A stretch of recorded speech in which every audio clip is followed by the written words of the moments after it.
जीतने वालों को मेरा सलाम, क्योंकि एक दिन हर कोई जीतेगा। केन विलियमसन को नेचुरली टैलेंटेड शब्द पसंद नहीं है।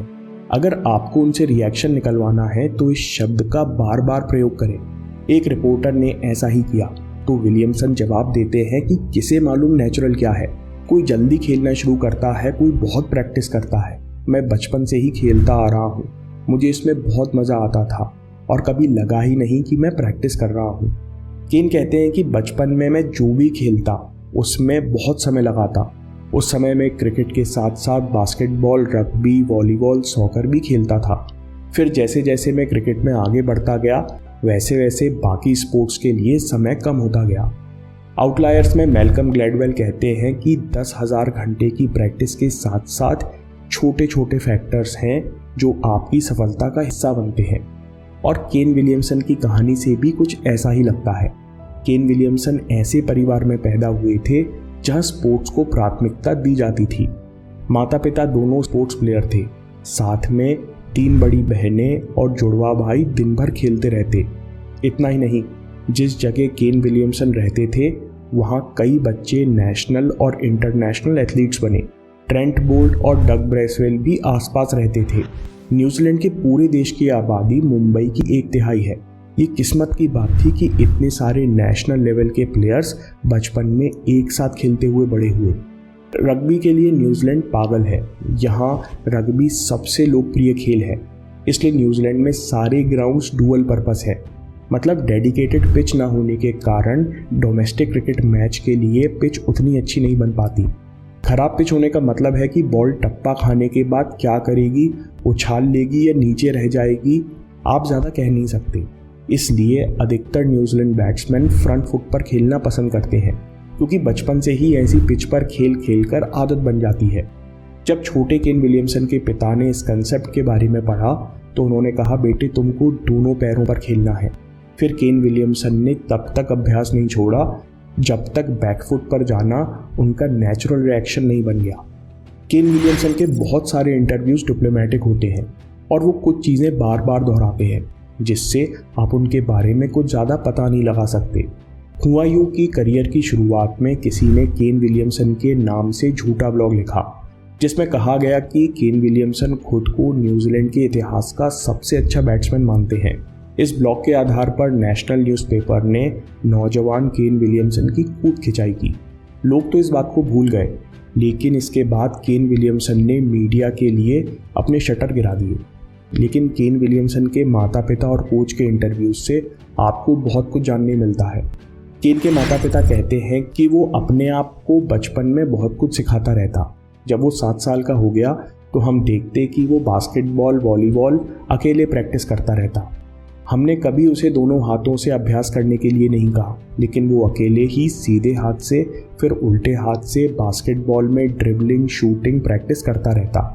नई चीज़ें सीखते रहने और अच्छा खेलने की डिटर्मिनेशन उसमें बचपन से थी।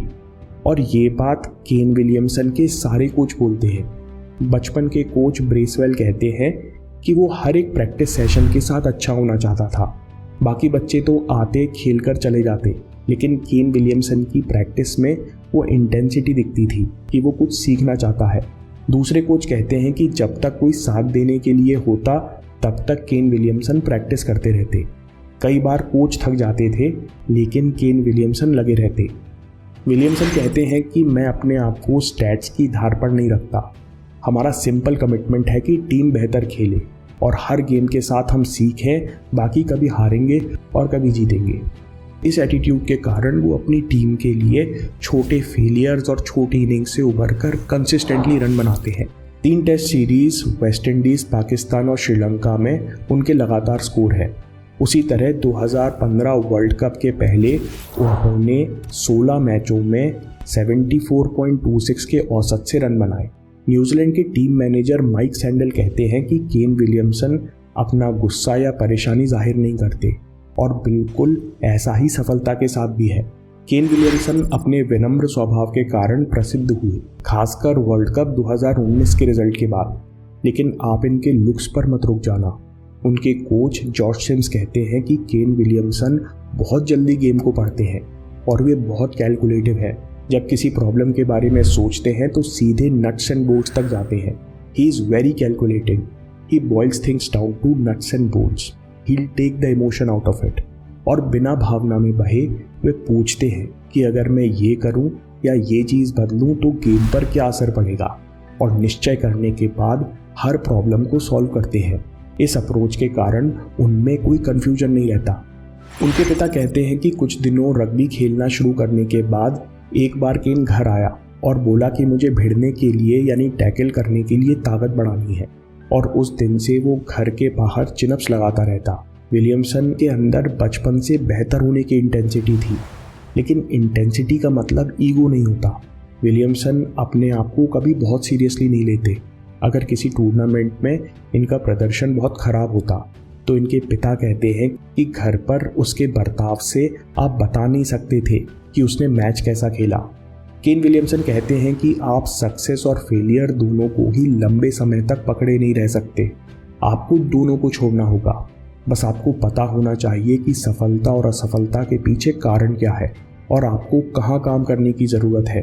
केन विलियमसन कहते हैं कि जब आप बार बार फेल होते हो तो चिंतित होना स्वाभाविक है, खासकर तब जब मीडिया में सक्सेस को ज़रूरत से ज़्यादा वजन दिया जाता है। आपको अपनी प्रैक्टिस पर भरोसा होना चाहिए कि इसके भरोसे मैं फेलियर से बाहर निकल जाऊंगा या अपनी परेशानी सॉल्व कर लूँगा। दोस्तों, मेरे लिए इस वीडियो की यही सबसे बड़ी सीख है और ये कन्फ्यूजन हम सबके दिमाग से हटना चाहिए। प्रॉब्लम मतलब एक घटना जिस पर आपका कंट्रोल नहीं है और ये घटना बार बार रिपीट हो रही है। जब आप कहते हो कि मेरा काम करने का मन नहीं करता, तब आप क्लियरली कह रहे हो कि मैं जानते हुए भी अपने शरीर और दिमाग से सही चीज़ नहीं करवा पा रहा। इस प्रॉब्लम का सॉल्यूशन 1% नॉलेज और 99% प्रैक्टिस और रिपीटेशन है, और हम लोग बिल्कुल उल्टा करते हैं। नॉलेज के टिप्स और हैक्स ढूंढते रहते हैं, लेकिन प्रैक्टिस में तकलीफ होते ही मुंह मोड़ लेते हैं। प्रैक्टिस से आपका अनुभव और जो कोच आपको प्रैक्टिस करते हुए देखता है उसका फीडबैक, ये दो बातें हैं जो आपको सबसे ज़्यादा फ़ायदा पहुंचाती हैं। कई बातों में आप कोच या टीचर अफोर्ड नहीं कर सकते, तो अपनी प्रैक्टिस और रूटीन को रिकॉर्ड करना शुरू कीजिए कि आज 30 मिनट में मैंने इतना किया, इस तरह से किया और इसका ये अनुभव था, इस तरह से मैं इसको बेहतर कर सकता हूँ। जब भी आप केवल सोच कर प्रॉब्लम से बाहर निकलना चाहते हो तो ये विशफुल थिंकिंग ही आपकी समस्या बन जाती है कि मैं सब समझता हूँ कि गुस्सा नहीं करना चाहिए, लेकिन फिर भी इससे नहीं निकल पा रहा। तो आपको क्या करना चाहिए? प्रोसेस बनाइए, अपना सारा डेडिकेशन प्रोसेस को दोहराने और रिफाइन करने में लगा दीजिए। नेट प्रैक्टिस से लेकर इमोशन से निपटने का, आलस भगाने का और नए आइडिया सोचने तक हर चीज़ का प्रोसेस बनाया जा सकता है। कैसे? राहुल द्रविड़ और आंद्रे अगासी ने प्रोसेस की दम पर अपनी कमी को बदला। अगली वीडियो में देखिए या बात के लिए सेव कर लीजिए, क्योंकि आपके समय से कोई वीडियो, कोई ऐप, कोई न्यूज़ कीमती नहीं है। मैं काम के किस्से लाता रहूँगा। हिम्मत, हरकत, होशियारी, हम जीतेंगे।